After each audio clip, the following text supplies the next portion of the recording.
ദുനിയാവിൽ നിന്ന് ജീവൻ വേർപെട്ട് തുടങ്ങുമ്പോൾ തന്നെ ആഖിറവുമായി നമ്മൾ കണക്ട് ചെയ്തു.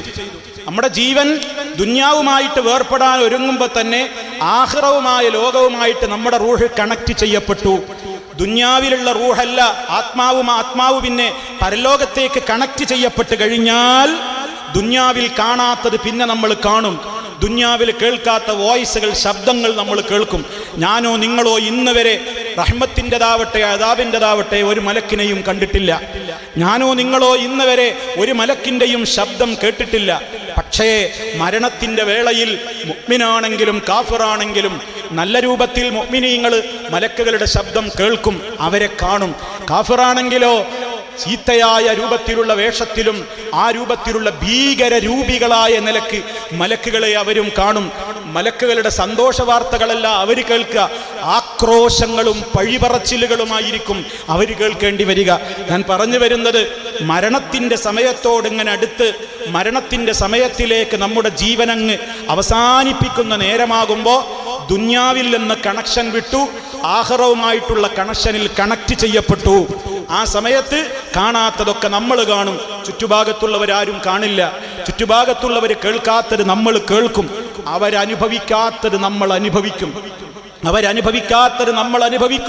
പരിശുദ്ധ ഖുർആൻ പറയുന്ന മുഅ്മിനിന്റെ സ്വഭാവം, മുഅ്മിനിന് ഏറ്റവും നല്ല നിലക്കുള്ള മരണമാണ് സംഭവിക്കുന്നതെങ്കിൽ വേറൊരു കൂട്ടം ആളുകളുണ്ട്. വലൗ തറാ ഇദ് യതവഫല്ലദീന കഫറുൽ മലായികതു യദ്രിബൂന വുജൂഹഹും വഅദ്ബാറഹും. കാഫിറുകളായ തെമ്മാടികളായ ആളുകളതാ മരിക്കുന്ന നേരത്ത് മലക്കുകൾ അവരെ കൊണ്ടുപോകാൻ വരുമ്പോ, അവരുടെ റൂഹ് ഇറങ്ങാൻ കൂട്ടാക്കാതെ വരുമ്പോ പിടിച്ച് വലിച്ചു കൊണ്ടുപോകുന്നു. ഉഖ്റുജീ അയ്യതുഹൽ ഖബീസ.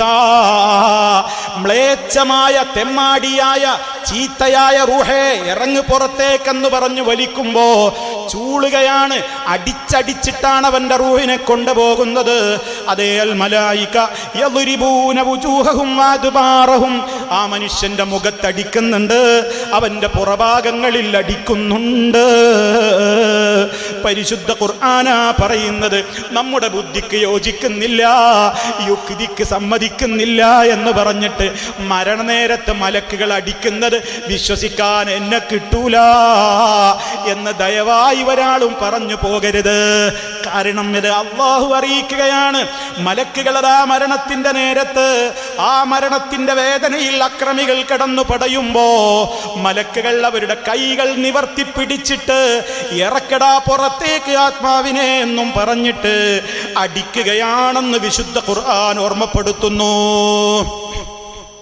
ആ സമയത്ത് അട്ടഹാസങ്ങളും ശബ്ദങ്ങളും അടികൊള്ളലും വേദനയും പുളയലും നമ്മൾ കാണുമ്പോ കാണുന്നുണ്ടോ? അടി കാണുന്നുണ്ടോ? അടിയുടെ വേദന നമ്മൾ ഒച്ച കേൾക്കുന്നുണ്ടോ? അയാളുടെ അട്ടഹാസം കാണുന്നുണ്ടോ? ഇല്ല. അത് കണക്ട് ചെയ്യപ്പെട്ട് വേറൊരു ലോകത്തേക്ക് പക്ഷെ നമ്മൾ അനുഭവിക്കുന്നുണ്ട്. അള്ളാഹു നമ്മെ കാത്ത് രക്ഷിക്കുമാറാകട്ടെ. രണ്ടാലൊരു നിലക്കുള്ള മരണമാണ് നടക്കുകയാണ്. ആ മരണമാണ് നടന്നു കഴിഞ്ഞാൽ പ്രിയമുള്ളവരെ ആലോചിക്ക്, പ്രിയമുള്ളവരെ ഇന്നത്തെ രാത്രി പോയി കിടക്കുമ്പോ ചിന്തിക്ക്, ഞാൻ ആരെക്കുറിച്ചൊക്കെ ദുരാരോപണങ്ങൾ പറഞ്ഞു, ഞാൻ ആരെക്കുറിച്ചൊക്കെ കളവുകൾ പറയുന്നു, ഞാൻ ആരോടൊക്കെ പകയും കൊണ്ട് നടക്കുന്നു, ഞാൻ ആരെയൊക്കെ പലർക്കും വേണ്ടിയിട്ട് ചീത്ത വിളിക്കുന്നു, ഞാൻ ആരെയൊക്കെ പലർക്കും വേണ്ടി ഞാൻ അവരോട് തമ്മിൽ തെറ്റിയിട്ട് ബന്ധം മുറിച്ചുപോയി. റബ്ബേ, ഞാൻ എങ്ങനെ മരിക്കും? ഞാൻ മുഅ്മിനായി മരിക്കുമോ അതോ തെമ്മാടിയുടെ മരണമാണോ ഉണ്ടാവുക? ഏതിൽ പെടണമെന്ന് ചിന്തിച്ചുകൊണ്ട് പ്രവർത്തിക്കാൻ നമുക്ക് സമയം അല്ലാഹു ദുനിയാവിലാണ് തന്നിട്ടുള്ളത്. തീർന്നില്ല പ്രിയപ്പെട്ടവരെ, ആ ജനാസ അവിടെ നിന്ന് കൊണ്ടുപോവുകയാണ്. ആ ജനാസ നബി സല്ലല്ലാഹു അലൈഹി വസല്ലം രണ്ട് വിധത്തിലുള്ള സംസാരങ്ങൾ അവരെ കുറിച്ചും പറയുന്നുണ്ട്. നമ്മൾ ആലോചിക്കണം. ആ ജനാസ അങ്ങ് എടുത്ത് ആളുകൾ, അവരുടെ പുരുഷന്മാർ അവരുടെ ചുമലുകളിലായി ആ ജനാസ വെച്ചിട്ടുള്ള മയ്യത്ത് കെട്ടില് അവരങ്ങനെ ചുമന്നു പോകുമ്പോ മയ്യത്ത് വിളിച്ചു പറയുന്നുണ്ട്, ഉപ്പമാരെ. മയ്യത്ത് വിളിച്ചു പറയുന്നുണ്ട്, ഉമ്മമാരെ, എന്താ വിളിക്കുന്നത്? അല്ലാഹുവിൻ്റെ റസൂല് പറയാണ്, സഹീഹുൽ ബുഖാരിയിൽ നമുക്ക് കാണാം, നല്ല ആത്മാവിൻ്റെ മയ്യത്താണ്, നല്ല വ്യക്തിയാണ്, മരിച്ചിട്ട് വീട്ടിൽ നിന്ന് ഇറക്കിയിട്ട് കൊണ്ടുപോവുകയാണ്. അതേ വീട്ടിൽ നിലവിളികളുണ്ട്, ബന്ധപ്പെട്ടവരെ വിട്ടുകൊടുക്കുകയാണ്. ഒരു ഭർത്താവിനും സാധ്യമല്ലല്ലോ, എൻ്റെ പ്രിയപ്പെട്ടവളാണ്, കൊണ്ടുപോകല്ലേ. ഒരു ഭാര്യയും പറയില്ലല്ലോ, ഇറക്കി കുളിപ്പിച്ച് കൊണ്ടുപോകല്ലേ, കണ്ടിട്ട് ജീവിച്ചിട്ട് കൊരു തീർന്നിട്ടില്ല, എൻ്റെ പൊന്നിക്കയാണ്, കൊണ്ടുപോകല്ലേ. പൊന്നു ബാപ്പയാണ്, കൊണ്ടുപോകല്ലേ. പൊന്നുമ്മാനെ കൊണ്ടുപോകല്ലേ. 10 മാസം നൊന്തുപറ്റ എൻ്റെ കൈക്കുഞ്ഞാണ്, എൻ്റെ പൊന്നുമോനാണ്, പൊന്നുമോളാണ്, ഇറക്കിക്കൊണ്ടുപോകല്ലേ. ഒരു ഉമ്മമാർക്കും വിലപിക്കാൻ കഴിയില്ലല്ലോ. പക്ഷേ ആ ജനാസയങ്ങ് ഇറക്കിക്കൊണ്ടുപോകുമ്പോ സന്തോഷിക്കാൻ നമുക്ക് കഴിയണം ഉപ്പമാരെ.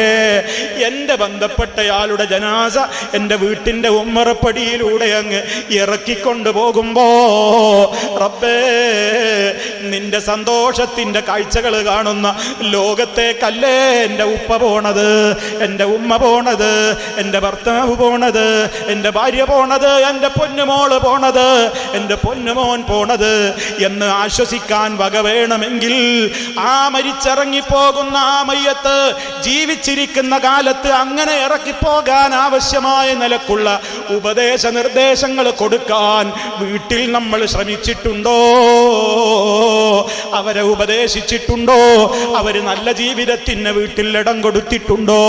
കുടുംബ നായികമാരായ പെണ്ണുങ്ങളെ, നിങ്ങൾക്ക് ബാധ്യതയില്ലേ? ഗൃഹഭരണത്തിൽ ഉത്തരവാദിത്തമില്ലേ? ഉപ്പമാരെ, കുടുംബത്തെക്കുറിച്ച് പരലോകത്ത് ചോദ്യമില്ലേ? ഭാര്യയെക്കുറിച്ച് ചോദ്യമില്ലേ? പൊന്നുമോളെക്കുറിച്ച് ചോദ്യമില്ലേ? പൊന്നുമോനെക്കുറിച്ച് ചോദ്യമില്ലേ? അങ്ങനെ അങ്ങ് കൊണ്ടുപോകുമ്പോ സന്തോഷത്തോടെ യാത്രയാക്കാൻ നമുക്ക് കഴിയുമോ? അതാണ് നമ്മൾ ചിന്തിക്കേണ്ടത്.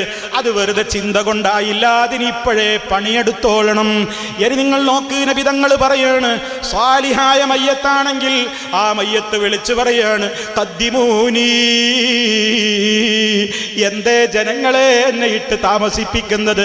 വേഗത്തിൽ ഖബറിലേക്ക് കൊണ്ടുപോകൂ, എന്നെ വേഗം കൊണ്ടുപോകൂ, എന്നെ വേഗം വേഗം കൊണ്ടുപോകൂ. അതേ അവസരത്തിൽ എന്താണ് കാരണം? ആത്മാവ് മരണത്തിന്റെ നേരത്ത് കണ്ടു കഴിഞ്ഞു. ചെന്ന് കിടക്കാനുള്ള സ്വർഗത്തിന്റെ സൗകര്യങ്ങൾ കണ്ടപ്പോ എന്തേ വെച്ച് നീട്ടി താമസിപ്പിക്കുന്നത്? വേഗത്തിൽ കൊണ്ടുപോകൂ, വേഗത്തിൽ കൊണ്ടുപോകൂ എന്ന് വിളിച്ചു പറയാണ്. അതേ അവസരത്തിൽ അതേ ചീത്തയായ ആത്മാവിന്റെ മയ്യത്താണെങ്കിൽ ആ ആത്മാവ് പൊട്ടിക്കരഞ്ഞുകൊണ്ട് അലറി വിളിക്കുകയാണ്,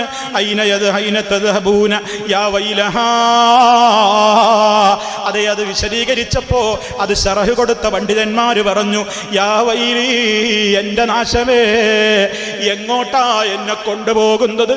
എന്നെ കൊണ്ടുപോകല്ലേ, എനിക്ക് പോണ്ട, എനിക്ക് പോണ്ട, എന്നെ ഖബറിലേക്ക് കൊണ്ടുപോകല്ലേ എന്ന് വിളിച്ചു പറയുകയാണ് ചീത്തയായ ആത്മാവിന്റെ മയ്യത്താണെങ്കിൽ എന്ന് നബി സല്ലല്ലാഹു അലൈഹി വസല്ലം പഠിപ്പിക്കുമ്പോൾ നബി സല്ലല്ലാഹു അലൈഹി വസല്ലം മറ്റൊരു കാര്യം കൂടി പറഞ്ഞിട്ടുണ്ട്, നിങ്ങൾ ജനാസ വെച്ച് താമസിപ്പിക്കല്ലേ. അത് ജീവിച്ചിരിക്കുന്നവരോടുള്ള റബ്ബിന്റെ റസൂലിന്റെ കൽപ്പനയാണ്. നിങ്ങൾ ജനാസ വെച്ച് താമസിപ്പിക്കരുത്. മരണം നടന്നാൽ ഉടനെ കുളിപ്പിച്ച് കഫൻ ചെയ്ത് മറമാടാൻ, നിസ്കരിച്ച് മറമാടാൻ കൊണ്ടുപോകണം.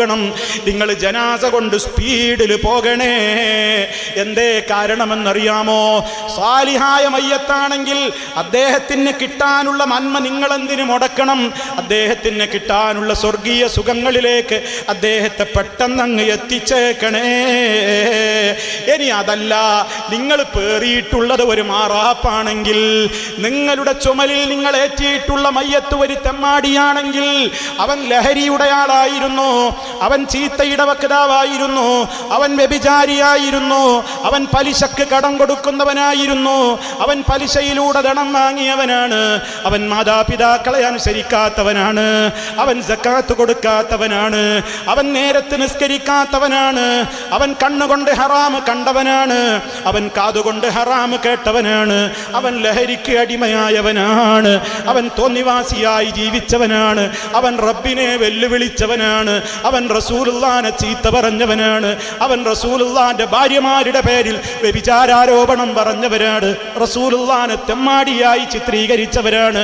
അങ്ങനെ പലതും ചെയ്യുന്ന തെമ്മാടി കൂട്ടങ്ങൾ, അങ്ങനെ പലതിലേക്കും ചെന്നുപെട്ട ചെറുപ്പക്കാരും അല്ലാത്തവരും ഫാജിരീങ്ങളും കാഫിരീങ്ങളും ഒക്കെ ലോകത്തുണ്ടല്ലോ. അള്ളാന്റെ റസൂല് പറയാണ്, അത്തരത്തിൽപ്പെട്ട ഒരു ജനാസയാണ് നിങ്ങളുടെ ചുമലിലുള്ളതെങ്കിലും പെട്ടെന്ന് കൊണ്ടുപോയി ഖബറിലേക്ക് കുഴിക്കാൻ കൊടുക്കണേ. എന്തേ കാരണമെന്നോ, ഫശർറുൻ തദഊനഹാ അൻ റിഖാബികും, ആ ഷർറ് നിങ്ങളെ പെരടിന്ന് വേഗം പോയിക്കോട്ടെ എന്ന് അല്ലാഹുവിന്റെ റസൂല് പറയാണ്. ആ ഭാഷ നിങ്ങൾ നോക്കൂ, എത്ര ഗുരുതരമാണ്. സ്നേഹത്തിന്റെ പ്രവാചകന് തിന്മകളോടുള്ള വെറുപ്പല്ലേ ആ കാണിക്കുന്നത്. ഓ പ്രിയപ്പെട്ട ഉമ്മമാരെ, ഉപ്പമാരെ, നമ്മൾ മരിക്കുമ്പോ ഇതിലേത് പറഞ്ഞും കൊണ്ടാ നമ്മൾ ഖബറിലേക്ക് പോവുക? ഖദ്ദിമൂനി, എന്നെ ഒന്ന് പെട്ടെന്ന് കൊണ്ടുപോകൂ, പെട്ടെന്ന് കൊണ്ടുപോകൂ.